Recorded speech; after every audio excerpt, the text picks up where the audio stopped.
Like share subscribe button బాదేయండి. అలాగే గంట సింబల్ కొట్టడం మాత్రం మర్చిపోకండి. Hello friends, welcome to Vamsi biology YouTube channel.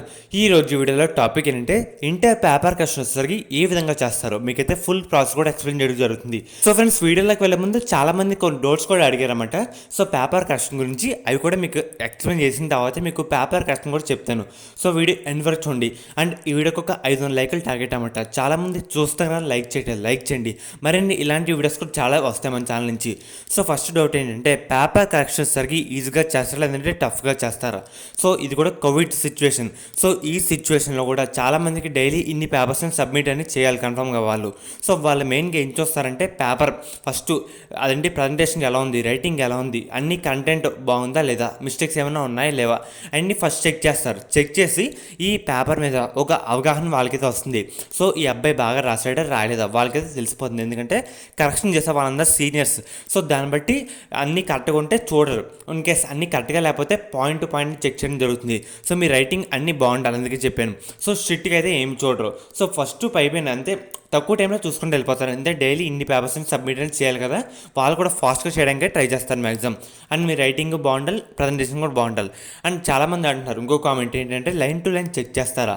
అలా ఏమీ ఉండదు. సో మీరు ఓన్గా రాసినా పర్లేదు, ఏమవరు. మీకు మార్క్స్ రావడానికి చాలామంది ఏమనుకుంటున్నారంటే కంటెంట్ మెయిన్ అన్నమాట. ఇక్కడ మంచి మార్క్స్ అని ప్రతి ఒక్కరికి కన్ఫర్మ్గా రావడానికి ఛాన్స్ అనేది చాలా ఎక్కువగా ఉంటాయి. సో మీరు టెన్షన్ పడకండి. ప్రతి ఒక్కరు పాస్ చేయడానికే చూస్తారు, ఎవరిని ఫెయిల్ చేయడానికి అవకాశం అనేది లేదు. ప్రతి ఒక్కరికి పాస్ చేయడమే చూస్తారు. ఎందుకంటే ఎవరైతే ఫెయిల్ అవుతారంటే పేపర్లో ఒక పేజీ రాసి కూర్చుంటారో వాళ్ళైతే ఫెయిల్ అవుతారు. నేను ప్రజెంటేషన్ అప్పుడు కూడా చెప్పాను. సో మీకు వచ్చినా రాపోయినా ప్రతి క్వశ్చన్ వచ్చేసరికి అటెంప్ట్ చేయాలి. అక్కడ ఒక మార్క్ వేసినా మీరు ఈజీగా 30 మార్క్స్ పైగా వస్తాయి. మీరు అయితే తప్పకుండా పాస్ అవుతారు. అంటే ఇంకోళ్ళు కామెంట్ చేస్తారు మేమైతే 20 మార్క్స్ రాసాం, పాస్ చేస్తారా చేయరా అని ఇంకోళ్ళు కూడా కామెంట్ చేయడం జరిగింది. సో మీకైతే పాస్ మార్క్స్ దగ్గరలో ఉంది కాబట్టి వాళ్ళైతే పాస్ చేయడానికి చూస్తారు. సో ఎవరైతే 10 మార్కులకి 12 మార్కులకి రాస్తారో వాళ్ళైతే ఫెయిల్ చేయడానికి చూస్తారు. ఎవరైతే పాస్ మార్క్కి దగ్గరగా రాశారో వాళ్ళని పాస్ చేయడానికి అవకాశాలు చాలా ఎక్కువ ఉన్నాయి. ఎందుకంటే ఎవరిని ఫెయిల్ చేయడం ఉద్దేశం కూడా వాళ్ళకైతే లేదు. సో పాస్ చేయడానికి చూస్తారు. ఎటు వచ్చి మీ కంటెంట్ బాగుండాలి, రైటింగ్ బాగుండాలి, మీ మ్యాటర్ కూడా బాగుండాలి, మిస్టేక్స్ ఏమి ఉండకూడదు. సో మెయిన్గా ఇవే చూస్తారు. చాలామంది టెన్షన్ పడతారు. సో మాకేమీ రాయలేదు, సో పాస్ చేస్తారు చేయరా, సో ఇలా అయితే అడుగుతున్నారు. మీకు కంపల్సరీగా పాస్ చేస్తారు. సో ప్రతి ఒక్కరికి మార్క్స్ అన్ని మంచిగా రావడానికి చూస్తారు ఈ సంవత్సరం కూడా వాళ్ళు కూడా. ఎందుకంటే కోవిడ్ సిచ్యువేషన్, మళ్ళీ ఒకవేళ ఫెయిల్ చేస్తే సంవత్సరం వరకు కూర్చోవాలి అందుకు. అండ్ ఇప్పుడు వచ్చేసరికి ఇంటర్ పేపర్ క్వశ్చన్ వచ్చేసరికి ఎలా చేస్తారు ఈ విధంగా ప్రాసెస్ కూడా చెప్తాను, ఫుల్ ప్రాసెస్ కూడా చెప్తాను. సో అందరు లైక్ చేయండి అండ్ ఫ్రెండ్స్ కూడా ఫార్వర్డ్ చేయండి. సో ఫస్ట్ ఏంటంటే మీకు ఈ రోజుతో ఫస్ట్ ఇయర్ వాళ్ళకి ఒక ఎగ్జామ్ తప్ప మిగతా అన్ని కంప్లీట్ అయిపోయినాయి. సో మరి మిగిలిన పేపర్స్ ఏం చేస్తారంటే ఈ పేపర్స్ అన్ని ఫస్ట్ సపరేట్ చేస్తారు. ఏ సెక్షన్ వాళ్ళు అన్ని సపరేట్ చేస్తారు. బైబీసీ అంటే బైబీసీ, ఎంబీసీ అంటే ఎంబీసీ. సో ఇలా సపరేట్ చేసి ఏంటంటే డిస్ట్రిక్ట్ వైజ్ ఒక హెడ్ క్వార్టర్స్ ఉంటాయన్నమాట. అక్కడికి అన్ని పేపర్స్ని వెళ్తాయి. ఏ సెంటర్కి వెళ్ళాలని వాళ్ళైతే డిసైడ్ చేస్తారు. సో అక్కడికైతే వెళ్ళిపోతాయి అన్నమాట. సో దాన్ని ఇలా ఏంటంటే డివైడ్ చేస్తారు. అక్కడ కూడా మళ్ళీ డివైడ్ చేస్తారు. డివైడ్ చేసి ఓఎంఆర్ షీట్ కూడా అక్కడైతే రిమూవ్ చేయడం జరుగుతుంది. ఎందుకంటే మీ డీటెయిల్స్ ఉన్నాయి ఉంచుతారు, మిగతాన్ని రిమూవ్ చేస్తారు. సో తర్వాత ఏంటంటే డైలీ ఈ రోజంతా మే 18 కదా, ఈ రోజు నుంచి మీకు జూన్ 25 తారీఖు లోపు మీకు పరీక్ష ఫలితాలనే రానున్నాయి. సో ఈ తక్కువ టైంలో ఎక్కువ ఎలా చేయాలంటే డైలీ 50 నుంచి 20 పేపర్లు అయితే చేయడం జరుగుతుంది. మ్యాక్సిమం 40 పేపర్స్ చేస్తారు డైలీ. ఒక్కొక్క ఇన్విజిలేటర్ ఒక్కొక్క వాళ్ళకి ఈజీ మినిమం ఒక్క పేపర్కి ఎంత రూపాయలు తీసుకుంటారో తెలుసా? 20 రూపాయలు తీసుకుంటారు. ఒక పేపర్కి సుమారుగా ఒక పేపర్కి 20 రూపాయలు తీసుకుంటారు. సో వాళ్ళు కూడా రోజుకి 40 పేపర్లు చేస్తారు మ్యాక్సిమం. సో ఫాస్ట్గా చేస్తారు కాబట్టి సెక్షన్ వైజ్ పొద్దున్న ఒక సెక్షన్, మధ్యాహ్నం ఒక సెక్షన్. సో ఇలా చేంజ్ అవుతూ ఉంటారు. కొత్త వాళ్ళు కూడా వస్తారు, అది కూడా సీనియర్స్ వాళ్ళే చేయడం జరుగుతుంది.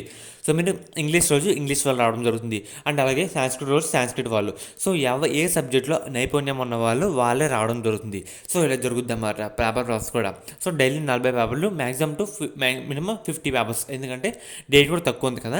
అండ్ అలాగే ఒకసారి ఏంటంటే ఒకటికి 2 సార్లు చెక్ చేస్తారు. సో మీ పేపర్ కరెక్ట్గా ఎవరైనా చేస్తారంటే ఫస్ట్ ఒక ఎలిమినేటర్ చేస్తారు కరెక్ట్గా. సో చూసిన తర్వాత ఇంకో పక్కన సార్ చూస్తారు.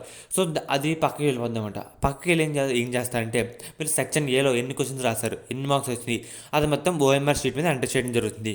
సో ఇలాంటి పనులు 3 చేస్తారు. టోటల్గా మీ పేపర్ మొత్తం 5 అయితే చూడడం జరుగుతుంది. సో ఇది పక్క అనమాట. సో ఆఫీషియల్ వాళ్ళు కూడా కాంటాక్ట్ అయిన వాళ్ళే చెప్పారు. అండ్ నాకు తెలిసిన సార్లు కూడా వాళ్ళు కూడా చెప్పడం జరిగింది. ఇవన్నీ యాడ్ చేసి మీకు చెప్తాను. అండ్ అలాగే ఏంటంటే మీరు అన్నీ ఫిల్ చేయాలన్నమాట. అన్నీ ఎంటర్ చేస్తే మీ డీటెయిల్స్ కూడా కరెక్ట్గా ఫిల్ అవుతాయి. అండ్ అలాగే చీఫ్ ఎగ్జామినర్ కూడా మీకు పేపర్ కూడా చెక్ చేయడం జరుగుతుంది. అలాగే ఈ సంవత్సరం ఎంతమంది రాస్తారో అంతమంది పేపర్ కూడా చెక్ చేస్తారన్నమాట. ప్రతి రాష్ట్రంలో అదేంటి చెప్పాను కదా ఇందాక, హెడ్ క్వార్టర్స్ ఉంటాయి కదా. సో ఆ క్వార్టర్స్లో సమ్ సెంటర్స్ అయితే ఉంటాయి ప్రతి జిల్లాలో, ఆంధ్రప్రదేశ్ జిల్లాలో. సో ఇన్ని పేపర్స్ డైలీ సమ్ పేపర్స్, అది కూడా ప్రతి జిల్లా. సో ఇలా అయితే జరిగిపోద్దాం అంటే కరెక్షన్ ప్రాసెస్ కూడా. సో మీకు డైలీ సుమారు ఇన్ని పేపర్స్ అని జరుగుతాయి. చాలామంది ఒక రూమ్లో మీరు చూస్తున్నారు కదా. సో మ్యాక్సిమం టు మినిమం ఇంతమంది అయితే ఉంటారు. ప్రతి ఒక్క సార్ దగ్గర 40 పేపర్లు డైలీ కరెక్షన్ అయిపోతాయి. సో మీకు ఇందాక చెప్పినట్టు డైలీ ఎలా జరుగుతాయంటే పేపర్స్ అన్ని హెడ్ క్వార్టర్స్ దగ్గరికి వెళ్తాయి. హెడ్ క్వార్టర్స్ దగ్గరికి వెళ్తే వాళ్ళంతా ఒక డిస్టిక్ వాళ్ళైతే అనుకుంటారన్నమాట ఏ సెంటర్కి పంపించాలి అని. సో అక్కడికైతే పంపిస్తారు. పంపించిన మీ పేపర్స్ అన్ని డివైడ్ చేయడం జరుగుతుంది. ఎంపీసీ, బైపీసీ, సిఈసీ లేదా ఇలా డివైడ్ చేస్తారు. డివైడ్ చేసిన మీ ఓఎంఆర్ షీట్ కూడా ఒకసారి చెక్ చేయడం జరుగుతుంది. వేస్ట్ చేస్తారు. తీసిన తర్వాత ఒక ఫ్యాకల్టీ బెంచ్కి 4 కూర్చున్నారు కదా, మీరు ఫోటో చూస్తున్నారు కదా. సో అలా అయితే వాళ్ళకి అయితే ఇవ్వడం జరుగుతుంది. సో వీళ్ళందరూ ఏ సబ్జెక్ట్ బాగా చెప్తారో ఆ సబ్జెక్ట్కి సీనియర్స్ లెక్చర్ అయితే రావడం జరుగుతుంది. సో వచ్చిన తర్వాత ఫాస్ట్గా చేసుకుంటూ వెళ్తారు. రైటింగ్ చూస్తారు, మ్యాక్సిమం పాయింట్స్, ఇంపార్టెంట్ పాయింట్స్ ఉన్నాయా లేవా. సో ఈ ఫస్ట్ అయితే చూడడం జరుగుతుంది. సో ఇవన్నీ చూసిన తర్వాత వాళ్ళు ఏం చేస్తారంటే అన్నీ కరెక్ట్గా ఉంటే పర్లేదు. ఇన్కేస్ స్ట్రాంగ్ ఉంటే వాళ్ళు మార్క్స్ వేయడానికే చూస్తారు, తీయడానికి మటుకు ఎవరు చూడరు. సో మీకు మంచిగా మార్క్స్ అనేవి వస్తాయి. సో ఎవరైతే అన్ని కరెక్ట్గా రాస్తుంటారో వాళ్ళకైతే మంచి మార్క్స్ వస్తాయి. అండ్ చాలామంది అనుకుంటారు ఏంటంటే మాకు ఏమి రాలేదు, ఫెయిల్ అవుతాం అనుకుంటారు. సో అలా ఏమీ కాదు. మీ పేపర్ కూడా 5 అయితే చెక్ చేయడం జరుగుతుంది. సో చెక్ చేసి మీకు మార్క్స్ కూడా వేస్తారన్నమాట. సీనియర్స్ వీళ్ళందరూ కరెక్షన్స్ వాళ్ళు కూడా సీనియర్స్ అన్నమాట. అండ్ అలాగే మీ పేపర్స్ కూడా మీకు అన్నీ కంప్లీట్ అయిపోయిన తర్వాత వాళ్ళు ఏం చేస్తారంటే ఒక 1 వీక్ టైం పడుతుంది. ఎందుకంటే మీకు పేపర్లో ఎక్కించిన మార్క్స్ కంప్యూటర్లో ఎంటర్ చేయడానికి, డేటాలో ఎంటర్ చేయడానికి దాదాపు 1 వీక్ తీసుకుంటారు. తీసుకున్న తర్వాత మీకు పరీక్ష ఫలితాలను రావడం జరుగుతుంది. ఇది కంప్లీట్ ప్రాసెస్ అన్నమాట. సో మీరైతే టెన్షన్ పడకండి. ప్రతి ఒక్కరిని పాస్ చేయడానికి చూస్తారు, ఎవరిని ఫెయిల్ చేయడానికి అయితే చూడరు. సో మీకైతే మీ పేపర్లో కొంచెం కంటెంట్ ఉండాలి, అలాగే రైటింగ్ బాగుండాలి, ప్రజెంటేషన్ కూడా బాగుండాలి. అండ్ మన ఛానల్లో ఇవన్నీ ముందే చెప్పండి, ఎలా ప్రజెంటేషన్ చేయాలి, ఈ పాయింట్స్ కూడా మన ఛానల్ ముందే చెప్పడం జరిగింది. సో చాలామంది రైటింగ్ బాగుంది, నేను పాస్ అవుతానో ఫెయిల్ అవుతాను అంటారు. మీకైతే కన్ఫామ్గా పాస్ అయిపోతారు. సో ఎవరిని ఫెయిల్ చేయరు. సో మీకు ఈ విధానంగా పేపర్ కరెక్షన్ ప్రాసెస్ కూడా చేయడం జరుగుతుంది. ఇది ప్రాసెస్ అన్నమాట. సో ఫ్రెండ్స్ ఫుల్గా చెప్పాను కదా. సో మీకు అదేంటి రేపటితో సెకండ్ ఇయర్ వాళ్ళకైతే కంప్లీట్ అయిపోతాయి కదా. స్పాట్ వాల్యుయేషన్ కూడా ఈ మధ్య అయితే జరుగుతుంది అన్నమాట. సో పేపర్స్ వచ్చిన చోట సో కంప్లీట్ ఎగ్జామ్స్ కంప్లీట్ అయిపోయిన చోట వెంటనే ట్రాన్స్ఫర్ అయిపోతాయన్నమాట పేపర్స్ కూడా. సో మీకు ఈ ప్రకారంగా జరుగుతాయి. అండ్ మీ సార్ కూడా పేపర్ కరెక్షన్ కూడా వెళ్తారు. అది కూడా వేరే వాళ్ళైతే చేయడం జరుగుతుంది. సో వాళ్ళ పక్కన కూడా ఒక ఆన్సర్ బుక్లెట్ అయితే ఉంటుందన్నమాట.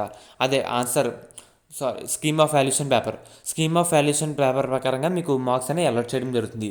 సో దాన్ని బట్టి చూస్తే మీకు మార్క్స్ వచ్చేసరికి వేస్తారు. సో ప్రతి సెక్షన్ కూడా చెక్ చేయడం జరుగుతుంది. ఆ సెక్షన్లో కరెక్ట్గా ఇంపార్టెంట్ పాయింట్ ఉందా లేదా, ఇంపార్టెంట్ ఫార్ములా ఉందా లేదా. సో దీన్ని బట్టి మీకు మార్క్స్ వేయాలన్నా తీయాలన్నా దీన్నే చూస్తారు. సో వాళ్ళు కరెక్షన్ సార్ ప్రతి ఒక్క దగ్గర పక్కన చూస్తారు కదా. ఈ సార్ పక్కన కూడా బుక్లెట్ ఉంది కదా. సో ఇవన్నీ చూసి చెక్ చేసి మీకు మార్క్స్ వచ్చేసరికి అలర్ట్ చేస్తారు. సో ఇది కంప్లీట్ ప్రాసెస్ అన్నమాట. సో ఇలాగా మీకు ఇంటర్ పేపర్ కరెక్షన్ కూడా జరిగిపోతుంది ప్రాసెస్. సో ఫుల్ ప్రాసెస్ ఇలా ఈ ప్రకారంగా జరుగుద్ది.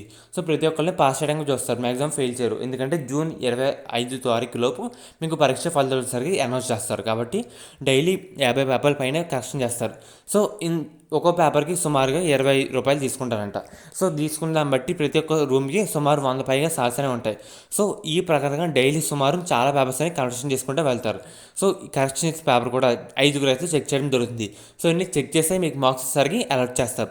ప్రతి సెక్షన్లో ఎన్ని క్వశ్చన్స్ అని రాస్తారు, సెక్షన్కి ఎన్ని మార్క్స్ వచ్చినాయి, సో తప్పులు ఎక్కడ చేస్తారు, సో ఇన్ని ఎంటర్ చేసుకుంటారు. దాన్ని బట్టి మీ మార్క్స్ కూడా అలర్ట్ చేయడం జరుగుతుంది. సో ఇది కంప్లీట్ ప్రాసెస్ అన్నమాట. సో ఏమైనా డౌట్స్ ఉంటే మీకైతే కామెంట్ చేయండి, మీకైతే రిప్లై ఇస్తాను. సో ఇది కంప్లీట్ ప్రాసెస్ అన్నమాట పేపర్ ఎక్స్ప్లెనేషన్ గురించి. సో ఇలాంటి వీడియోస్ మన ఛానల్ ఇంకా చేస్తాను. సో మళ్ళీ ఒకసారి చెప్తాను, పేపర్స్ సరిగి కరెక్షన్స్ సరిగి ఈజీగా యావరేజ్ చేస్తారు. వాళ్ళు సరికి అన్ని చెక్ చేసుకుంటూ వెళ్తారు ఫాస్ట్గా.